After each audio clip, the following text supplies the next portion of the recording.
যাত্ৰা কৰিছিল এই অমৰনাথ যাত্ৰা মানে ইয়াত আমাৰ ঘৰৰ পৰা বাবালৈ কেনেকৈ দৰ্শন বাবা কেনেকৈ দৰ্শন পালে আচলতে সেইটো বৰ ডাঙৰ এটা মোৰ কাৰণে সাফল্য বুলিয়ে ক'ম। মোৰ বহু বছৰ আগৰ পৰা এটা ইচ্ছা আছিলে যে অমৰনাথৰ এটা দৰ্শন কৰিব লাগে। তাৰপিছত মোৰ বন্ধু কেইজনমান লগ পালোঁ, সিহঁত আগতে গৈছে কেইবাবাৰো। মই আৰু মোৰ লগত এজনী ভণ্টি গৈছিলে। আমি প্ৰথম গৈ পেলাই ঠিক সেই সময়খিনিতে অমৰনাথত এটা ডাঙৰ এক্সিডেণ্ট এটা হৈছিলে। চবে ৰাইজে জানে আৰু এইটো ওপৰৰ পৰা যে কমপ্লিট এটা এৰিয়া খহি আহিছিলে। সেইকাৰণে আমি গৈ পেলাই জম্মুৰ পৰা যেতিয়া আমি হেৰি পাওঁ তল পাওঁ আৰু তেতিয়া মানে কি হ'ল ওপৰত যাত্ৰাটো বন্ধ কৰি দিলে। বন্ধ কৰি দিয়াৰ পিছত অতি ঠাণ্ডা তাতে আৰু মানে ক'বলগীয়া নাই, মাইনাছত চলি থাকে। গতিকে আমি তাতে গৈ পেলাই তম্বুৰ তাতে থাকিলোঁ। এখন তম্বুৰ ভিতৰত ৬-৭জন থাকে, মতা মাইকী বুলি কথা নাই। তাতে মানে মানুহখিনি আশ্ৰয় লয়। লৈ পেলাই তাৰপিছত হঠাৎ এদিন আমি গম পালোঁ যে অহাকালি আমাৰ যাত্ৰা আৰম্ভ কৰিব। আমি তম্বুৰ পৰা ওলাই পেলাই মানে যিটো আমি তাতে থকাৰ তম্বু বুলিয়ে কৈছোঁ আৰু মানে এইটো তাৰ পৰা ওলালোঁ ঠিক একজেক্টলি ৰাতি ২টামান বজাত। লাখ লাখ মানুহ, তাৰমানে কি হ'ল এসপ্তাহমান ধৰি মানে যাত্ৰা বন্ধ হৈ আছিলে। তাৰে পিছত আমি ২টামান বজাৰ পৰা আৰম্ভ কৰিলোঁ। অতি ডিচিপ্লিন, অতি ভক্তিভাৱে মানুহখিনি তাতে যাত্ৰা আৰম্ভ কৰিছে। মানুহৰ মানে লেখ জোখ নাই। তাৰপিছত আমি যাত্ৰা আৰম্ভ কৰিলোঁ। বহুতে কয় কেনেকৈ যাব কি যাব। তাৰপিছত আমি যেতিয়া যাত্ৰা আৰম্ভ কৰিলোঁ আমাৰ চেকিং টেকিং হৈ গ'ল। চেকিং টেকিং হৈ গৈ পাছত এটা সময়ৰ পিছত দেখিব কোনে ক'ত গৈছে, কেনেকৈ গৈছে, কি গৈছে, মানে বাবাৰ ইচ্ছাত আৰু মানে তাত ক'বলগীয়া একো নাই। আমি এনেকৈ গৈ আছিলোঁ। আমাৰ লগত মোৰ লগত 5জন পুৰণা মানুহ আছিলে, সিহঁত আগতে যোৱা, আমি 2জন নতুন। তাৰপিছত মোৰ লগত ভণ্টি আছিল এজন উত্তৰ গুৱাহাটীৰ মাইনা বুলি। তাই ক'লে যে খুৰা বৰদেউতা আমি 2টা যাম। মানে তাতে ৰাস্তা বুলিবলৈ নাই, শিলৰ ওপৰত যাব লাগে, কেতিয়াবা শিলো নাই, খহি আছে। আৰু তাতকৈ ডাঙৰ কথা হ'ল মানুহ ওপৰত খোজকাঢ়ি গৈ আছে, হেলিকপ্টাৰ তলেদি গৈ আছে। তাৰমানে ইমান ওপৰত মানুহখিনি আমি যাত্ৰা কৰি আছোঁ। মোটামুটি প্ৰায় ৭,৫০০ স্কোৱাৰ ফিট মানৰ ওপৰত হয়, বহুত ওপৰত হয়। গৈ গৈ গৈ আৰু ৱেডাৰটো এনেকুৱা, এই ধৰি লওক এই ৰ'দ, এই বৰষুণ, এই কুঁৱলী আহিলে, এই ধুমুহা আহিলে আপুনি কোনো একো হেৰি কৰিব নোৱাৰে।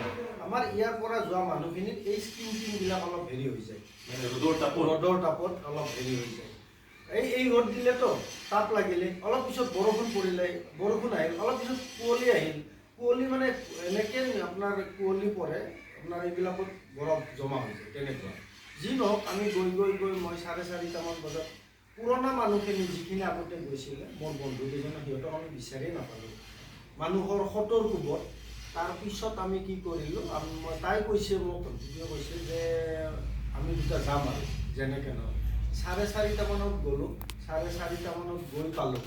গৈ পাই এনেকুৱা লাগিল এই যে 2টা বজাৰ পৰা খোজকাঢ়ি শিলৰ মাজত, পাহাৰৰ মাজত একো নোখোৱাকৈ যে আহি আছোঁ, সেই যেতিয়া ঠাইটো পালোঁ, গম পালোঁ যে ভগৱান ইয়াতে আছে, বাবা সঁচাকৈ ইয়াতে থাকে। আৰু সেইকাৰণে মানুহে ইমান কষ্ট কৰি পৰিশ্ৰম নেওচি যে ইয়াত আহি পেলাই উপস্থিত হয় টকা পইচা খৰচ কৰি, যে গম পায় তাত মানে আপুনি খোজ দিয়াৰ পিছত। আৰু সেইটো অনুভৱ নোযোৱাকৈ নহয়, যোৱাৰ পিছতহে অনুভৱ হয় আচলতে। তাৰে পিছত আৰু দৰ্শনো মাতাজীত যেনেকুৱা 1 মিনিট 2 মিনিট ইয়াতেও দৰ্শন, আৰু লাখ লাখ মানুহ। তাৰে পিছত আমি গৈ পেলাই দেখিলোঁ সঁচাকৈ পবিত্ৰ, মহান পবিত্ৰ, মানে কি ক'ম আৰু আপোনাৰ ভাষা নাই। তাৰপিছত তাতে গৈ পূজা একো নাই, দৰ্শনহে এইটো। তাৰপিছত এটা শিৱ, বৰফৰে এটা শিৱ, সেইটো ইমান ধুনীয়াকৈ দেখা পালোঁ, মানে আপোনাক কি ক'ম আৰু চুই চাব নোৱাৰি, চুই চাব নোৱাৰি। আপোনাৰ ইয়াৰ পৰা দৰ্শন কৰিব লাগে, অলপ দূৰত থাকে, মোটামুটি 8-10 ফুট দূৰত থাকে। আৰু ওপৰত পাৰ চৰাইযোৰ থাকে, আচৰিত। সেই বৰফৰ মাজতো পাৰ চৰাইযোৰ তাৰ পৰা বোলে নাইকিয়া নহয়, থাকেই। তেনেকৈ গৈ গৈ শেষত আমি 5:30মানত তাৰ পৰা আমি ৰিটাৰ্ণ হ'লোঁ। ৰিটাৰ্ণ হোৱাৰ পিছত মানে লোকাৰণ্য যি বুলি কয় আৰু কোনে কি খাইছে, কি খোৱা নাই, কি কৰিছে, কি পিন্ধিছে, কাৰ কি ক'ত কি মানে কোনো কথা নাই, খালি দৰ্শন লাগে তেনেকুৱা। সেই দৰ্শনত আমি হেৰি কৰিলোঁ, আহি পেলাই তেনেকৈ বাবাই নিলে, নি পেলাই আহি মোটামুটি আৰু সেইবাৰ দৰ্শনটো আমাৰ যথেষ্ট ভাল হ'ল। তাৰপিছত ঘূৰি ৰাতি 1:30-2টামান বজাত আহি পেলাই আমি পেহেলগাম পালোঁ। তাতে আৰু তম্বুত ল'লোঁ আৰু বন্ধুকেইটা আমি সেই তলতে লগ পালোঁ। সিহঁতৰ কিন্তু দৰ্শন নহ'ল। আমি দুটা নতুন মানুহ দুজনৰে দৰ্শন হ'ল। যাওঁতে কিবা তেওঁলোকে চৰকাৰৰ পৰা কিবা দিয়ে নেকি হেল্প হিচাপে? হেল্প নহয়, চিকিউৰিটি থাকে, ফুল চিকিউৰিটি মানে ধৰিবৰ কাৰণে কিবা লাখুটি টাইপ লাখুটি দিয়ে। কিছুমানে লাখুটি লয়, কিছুমানে ঘৰাও যায়, এটা সময় জেগালৈ ঘৰাও যায়, কিন্তু তাৰপিছত ঘৰাটো আৰু নাযায়।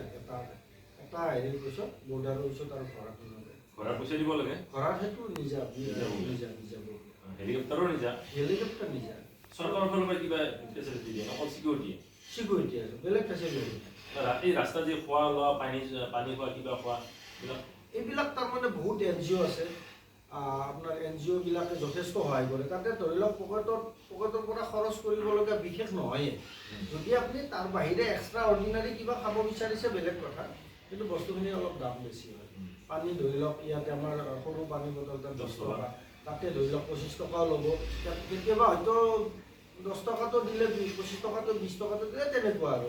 মানে আচলতে সিহঁতৰ তলৰ পৰা ওপৰলৈ নিয়াতে যথেষ্ট বহুত হৈ যায়। সেইকাৰণে অকণমান কি হয়, সিহঁতে চাৰ্জটো লয় তেনেকুৱা। আৰু এটা কথা সুধে, এই যে বাবাক দৰ্শন কৰিলে তাৰ পৰা প্ৰসাদ হিচাপে কি দিয়ে? তাৰ পৰা প্ৰসাদ হিচাপে বিশেষ একো নাই। আপোনাৰ ধৰি লওক কি দিয়ে, এই মানে শুকান আমাৰ যিটো হেৰি মুড়ি বা এই কি নকুল দানা তেনেকুৱা, বা বেলপাত তেলপাত এটা হেৰি নিৰ্মালী হিচাপে দিলে। তাৰ বাহিৰে একো নাই।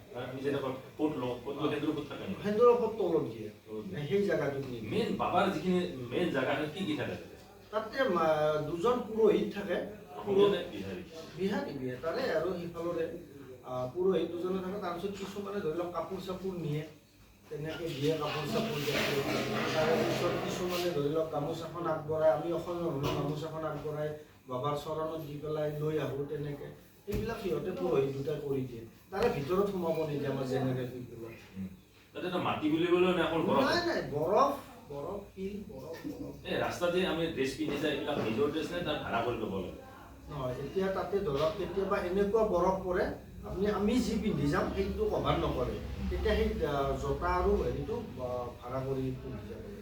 আৰু যদি আপুনি ধৰি লওক আপোনাৰ ড্ৰেছযোৰ পিন্ধি গ'ল, যেতিয়া বাবাৰ ঠিক মানে মেইন থাপনাখন পাম বা বাবাৰ মন্দিৰটো পাম, তাতে জোতা চোতা খুলিব লাগিব? তলত খুলি থৈ যাব লাগিব। তেনেকুৱা লকাৰ আছে, আমি নিৰ্দিষ্ট লকাৰত থৈ যাম।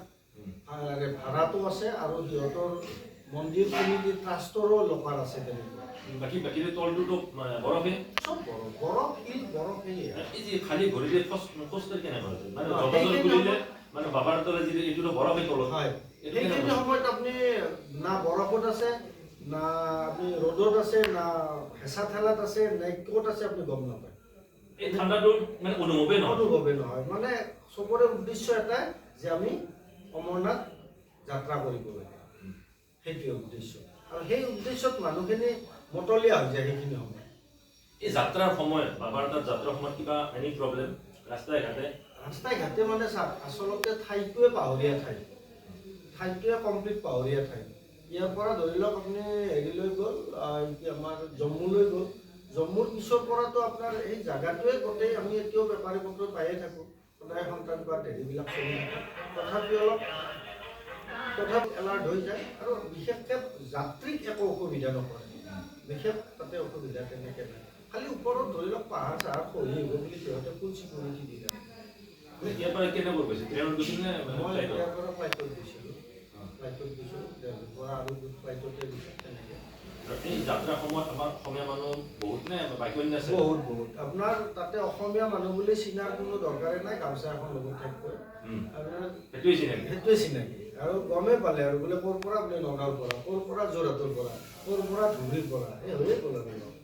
আপুনি বাবাৰ পৰা আহোঁতে কি লৈছে, মানে তেওঁ প্ৰসাদ হিচাপে কি আনিছে? প্ৰসাদ সেয়ে ক'লো না, আপোনাৰ ধৰি লওক এই নকুল দানা টাইপৰ তাৰপিছত মুড়ি তুড়ি তেনেকৈ টাইপৰ অলপ আৰু তলত প্ৰসাদ আপুনি কিনিব পাৰে তলত কিবা এটা হেৰি দিলে প্ৰসাদটো দি দিয়ে সিহঁতে সেইটো লৈ আহিব পাৰে বাকী ৰাস্তাত থকা মিলাটো আপুনি ইয়াৰ পৰা এদিনতে গৈ পালে তাৰপিছত তাতে টেণ্ট আছে টেণ্ট আপুনি ভাড়া লৈ পেলাই কম্বল চম্বল চব আছে সিহঁতে সেইটো যোগান বাকী খোৱা লোৱা আপোনাৰ খোৱা লোৱাত পইচা খৰচ নাই বুলি ক'ব পাৰে ইমান তাতে NGO থাকে সেই NGOখিনি যথেষ্ট যি খায় আপুনি চব পাব তেনেকুৱা বাকী এই অমৰনাথ যাত্ৰাৰ মানে ধুনীয়া এটা প্ৰগ্ৰেম গতিকে আপোনাক বহুত ধন্যবাদ দিলোঁ বাবাক দৰ্শন হোৱাটো ইমান সহজ কথা নহয় যিহেতু কিছুমানে আপোনাৰ বন্ধুজনে পাঁচজন গৈছিল আমি 7জন গৈছিলোঁ 5জনে দৰ্শন নাপালে আমি নতুন 2জনে পালোঁ তেনেকুৱা মই এইটো কোৱা নাই যে মই গৌৰৱ কৰিছোঁ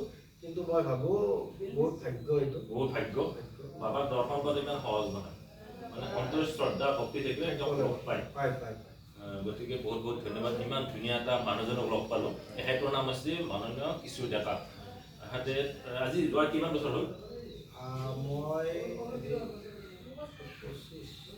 3 বছৰ গতিকে এই চাওক অমৰনাথ যাত্ৰা আমাৰ অসমত মানে বহুত বেছি বহুত চাওক এখেতে বাবাৰ দৰ্শন হৈছিল তাই মানে ভাগ্য লাগিব বাবাক দৰ্শন হোৱাটো গতিকে যাৰ যেনেকুৱা ভক্তি তেওঁক নিশ্চয় দৰ্শন দিব গতিকে আপোনাক বহুত ধন্যবাদ থাকিল আপোনাৰ বাবাৰ আশীৰ্বাদ পাওক মই সেইটোৱে কামনা কৰিছোঁ আপোনাৰ লগতে ৰাইজৰো এইবিলাক অশান্তিবিলাক দূৰ কৰক মহাপ্ৰভু ভোলেনাথ বাবাই আৰু আপোনাৰ পৰিয়ালক ভাল কৰক আশীৰ্বাদ কৰক মহাপ্ৰভুৱে মোৰো আশীৰ্বাদ থাকিল গতিকে এইখিনি কৈ মই আপোনাৰ পৰা বিদায় দিছোঁ ধন্যবাদ